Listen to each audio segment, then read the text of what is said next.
Welcome to the Forensic Analysis of Fibers Lab. We will be conducting microscopic observations and a burn test on various fiber types, including an unknown sample. This table will be used to record the results of the burn test for each fiber type. We will note the behavior nearing and in the flame, the behavior when removed from the flame, the odor, and any ash or residue.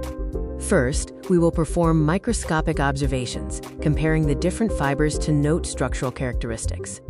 The burn test involves observing whether fibers melt or burn, shrink from the flame, the odor of the fumes, the characteristics of any smoke, and the appearance of the residue. For the conclusion, consider the identity of the unknown fabric based on all your observations, which observations were most helpful, and the differences between natural and synthetic fibers. This fiber burn chart summarizes the characteristics of different fibers when burned, categorizing them based on whether they are self-extinguishing or not. Thank you for watching this video on the Forensic Analysis of Fibers Lab.